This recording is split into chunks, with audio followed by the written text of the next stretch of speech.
উপস্থিতি, আপনারা জানেন পরশু রাত্রে আমরা মন্দির পাশে যে ঘরগুলো আছে ওগুলো ভরাট চলছিল।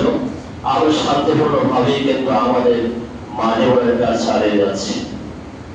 কিন্তু কিছু লোক, আপনারা জানেন রাত আরো অনেক সম্ভবত মনে হয় কতটা আমার স্মরণ নেই, 4 জন লোক নেতৃত্ব দিয়ে এখানে মারামারি বানিয়েছে। তো 4 জন লোক কারা সেটা অবশ্যই আপনারা যারা ছিলেন এখানে আপনারা দেখেছেন।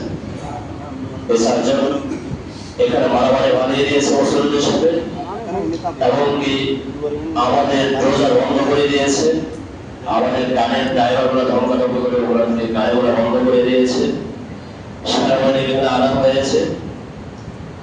এখন আমার প্রশ্ন, আপনাদের সাথে মসজিদের কি শত্রুতা?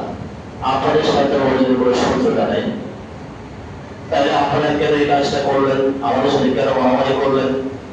কেন আপনারা আমাদের দরজা বন্ধ করে দিলেন? এখানে সেনাবাহিনী আনলেন? কি পায় আপনাদের? কেন করছেন? হয়তো আপনার নেতা আপনাকে নির্দেশ দিয়েছে, আপনারা কিছু টাকা পয়সা পেয়েছেন, এই নেতার নির্দেশ আর কিছু টাকা পয়সা আপনার জীবন যাবে না ভাই। সামান্য সময়ের জন্য হয়তো ভোগ করছেন সুবিধা, কিন্তু মনে রাখবেন আপনি মারা যাবেন, আপনার লাশ সাজাতে প্রয়োজনে কবরে রাখা হবে। আপনাকে জিজ্ঞেস করে ফেরেছেন আপনি কি জবাব দেবেন? আপনি কোন দিনে ছিলেন? আল্লাহ দিনকে স্তব্ধ করার জন্য, আল্লাহ মসজিদ ধ্বংস করার জন্য আপনি পায়তারা পাচ্ছেন, মসজিদ করে গালাগালি করছেন, আপনি এখানে মারামারি আনছেন। কি জবাব দেবেন যখন প্রশ্ন করা হবে আমাদের বা তোমার দিন কি ছিল?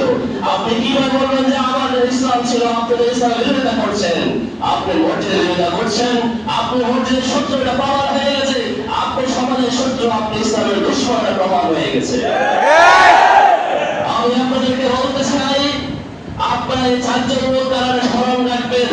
আমরা হয়তো পৃথিবীতে থাকবো না, এখানে মুরব্বী যারা আছে তারাও থাকবো না।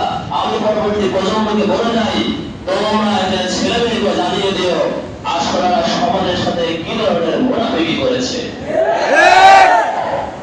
সম্মানিত উপস্থিতি, পরদিন তারা দিনের সময় 11টা আমার কাছে ইউনিভার্সিটি থেকে খবর আসছে যে আমাদের ওখানে যাওয়ার জন্য। আমি ওদিকে যাওয়ার প্রস্তুতি নিচ্ছি ওদের সাথে দেখা করার জন্য। এখানে আমার দোকানের সামনে তারা অকথ্য ভাষায় আমাকে গালিগালাজ করেছে, আমার মুসলিমদেরকে গালিগালাজ করেছে, আমার মুসলিমদেরকে আওয়ামী লীগ ট্যাগ দিচ্ছে, আওয়ামী লীগের সিল মানে তারা এখানে ফায়দা করতে চাচ্ছে। আমি কষ্ট করে সরকার পতনের পরে আওয়ামী লীগ ফ্যামিলির সাথে আপনারা আত্মীয় করেছেন, তার প্রমাণ আছে। আওয়ামী লীগের লোকজন নিয়ে বসে চা খাচ্ছেন, গাড়ির পিছনে ঘুরছেন, উঠা বসা করছেন, সবার কাছে আমার আওয়ামী লীগ লোকদের নিয়ে করছেন। মসজিদের বিষয় আসলে কেন আওয়ামী লীগকে আলাদা করেন? আমরা সেটা আপনাদেরকে জানতে চাই। সুতরাং আমার কোনো মুসলিম লীগকে আওয়ামী লীগ বিএনপি জামাত ট্যাগ দিবেন না। আমরা এখানে সমাজের খাতে মসজিদের খাতে আল্লাহর স্বার্থে এটা কোনো আওয়ামী লীগ বিএনপি জামাত নাই। আমরা সকলে ভাই ভাই, আমরা আল্লাহর পক্ষে মসজিদের পক্ষে ইনশাআল্লাহ কাজ করে যেমন আমাদের কাজ চলবে ইনশাআল্লাহ।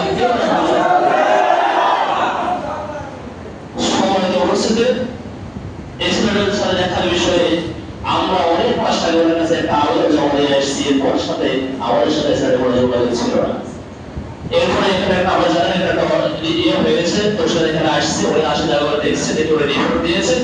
রিপোর্ট দেওয়ার পরও কিন্তু আমরা এক সপ্তাহ করে যোগাযোগ করে আমাদের সামনে ওরা যখন সময় হবে ওরা অফিসিয়াল আমাদের বিরক্ত করে লাভ নেই, ওরা আমাদেরকে ফোন দেবে যে আপনারা আসেন। ঠিক সময় কিন্তু ওরা আমাকে ফোন দিয়েছেন। গতকাল রাতে 11টা আমাদের ফোন আসছে যে এসিডেন্ট আপনাকে ডাকতেছে, এখানে একটা শুনানি হবে। তো সেক্ষেত্রে আসলে আমি প্রস্তুতি নিতে নিতে প্রায় মনে হয় 12টা 12:30 বেজে গিয়েছে। আমি ওখানে গেছি, ওনার সাথে আমাদের মনে হয় বেশি না, ওনার 15-20 মিনিট ওখানে আলোচনা হয়েছে। আলোচনা হওয়ার পরে উনি বলল যে ঠিক আছে তাহলে ওখানে চলেন, আমি সরজমিনে বিষয়টা দেখতে চাই আসলে বিষয়টা কি।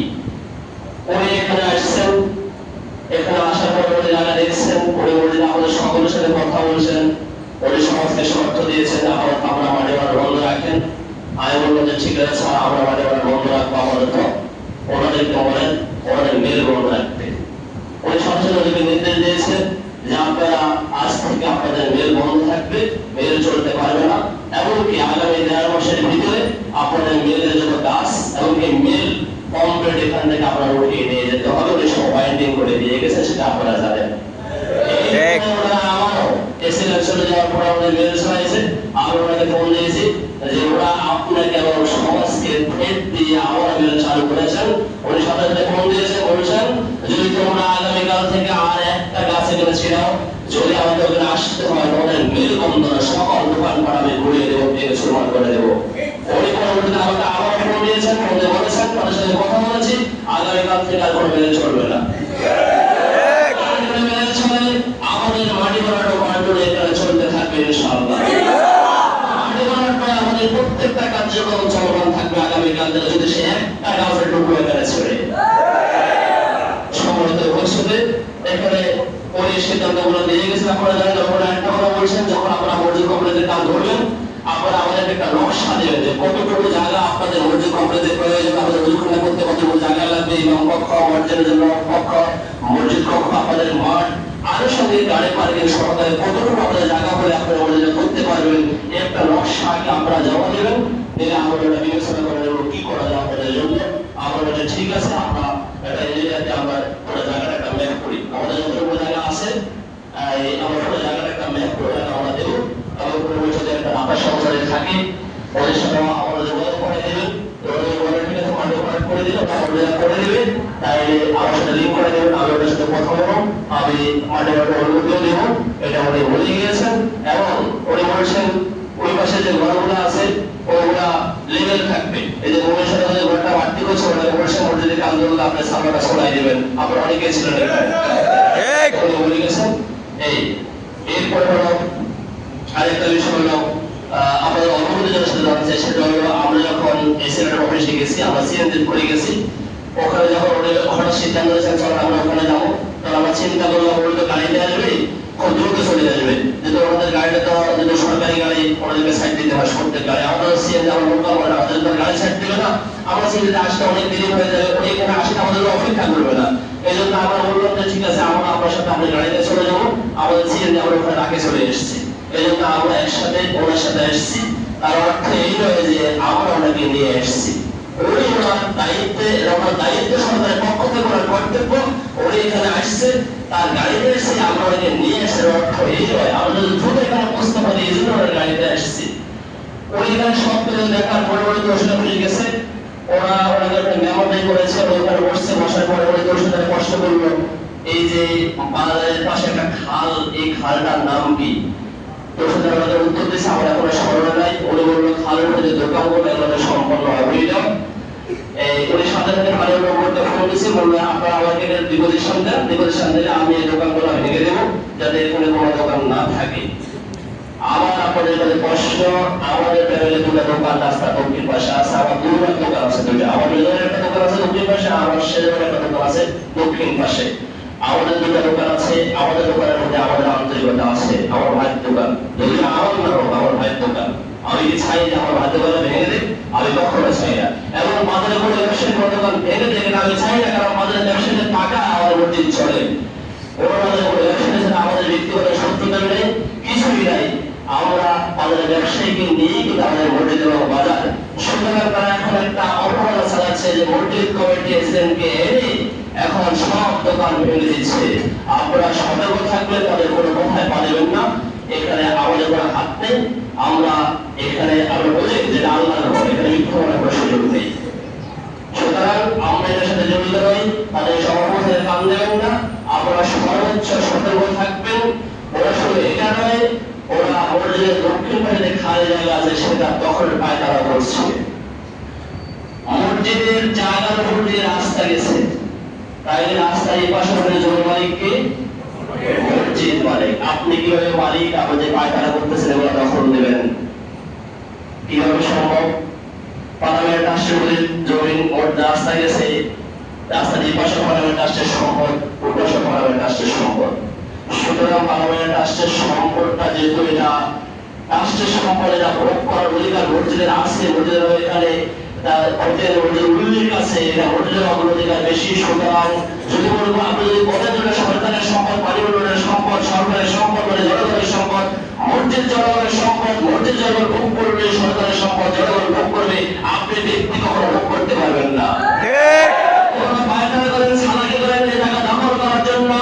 আমরা সমাজবদ্ধ হয়ে প্রতিরোধ করবো।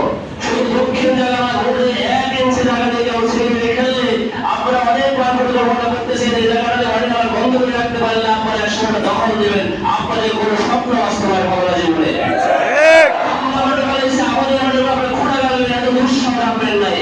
আমাদের কোনো জায়গার উপরে একটা ফোঁটা আপনি রাখতে পারবেন না। আমি আপনাদেরকে একটা স্পষ্ট কথা বলে যাই, পৃথিবীতে কখনো এক দল থাকে না, নানান মতের দল থাকে। কখনো মানুষ এক আদর্শ, কখনো মানুষ থাকে না। কেউ জীবনে সকল মানুষকে আওয়াজ করতে পারবে না, সকল মানুষকে আপনি সারানোর চেষ্টা করলে বিএনপি করতে পারবেন না, সকল মানুষকে আপনি জামাতে করতে পারবেন না। মানুষ সৃষ্টির শুরু থেকে কিন্তু বিভিন্ন মতবাদে বিভক্ত, কিন্তু আল্লাহ ধরে স্বার্থে কখনো বিভক্ত হয় না মানুষ। ইসলামের স্বার্থে, আল্লাহর স্বার্থে, রাসূলের স্বার্থে কখনো বিভক্ত হয় না। ক্ষমতা আওয়ামী লীগ আসুক, বিএনপি আসুক, জামাত আসুক, যে কারণ আমি আপনাদেরকে বলবো আপনারা ঐক্যবদ্ধ থাকেন। একটাও ভোটে 1 ইঞ্চি জায়গা জীবন হতে পারবে না, কোনো জায়গা হলে সম্ভব হবে না। আমি আপনাদের লক্ষ্য আহ্বান জানাবো, আপনি কোন ধরনের বিষয়ে আপনি করে যেতে ভালো করেন, কিন্তু আল্লাহর স্বার্থে, আল্লাহর ঘরের জন্য কখনো আপনি বিভক্ত সৃষ্টি করবেন না। বিভক্ত সৃষ্টি করবেন না, আপনার দুনিয়া শেষ হবে, আখিরাত শেষ হবে। আমি আপনাদের সাক্ষী রয়ে গেলে আমি হয়তো আমরা যখন থাকবো না, আপনারা থাকবেন না। আপনার সাক্ষী থাকলে যারা আছে ওদের সাথে প্রতারণা করেছে, মুনাফিকি করেছে, এদেরকে আগে আপনার দুনিয়াতে ধ্বংস হয়ে যাবে, আপনারা অন্য সময় দেখতে পাবেন ইনশাআল্লাহ। আমি আপনাদের সকলে ধন্যবাদ জানাই, সকলে ভালো থাকেন। আর বলছে যে আমার মনে মসজিদ চলা করে দিয়ে গেছেন, সেটা আপনারা জানেন, আপনারা জানেন করে দিয়ে গেছেন। আপনারা সকলেই ভালো থাকেন।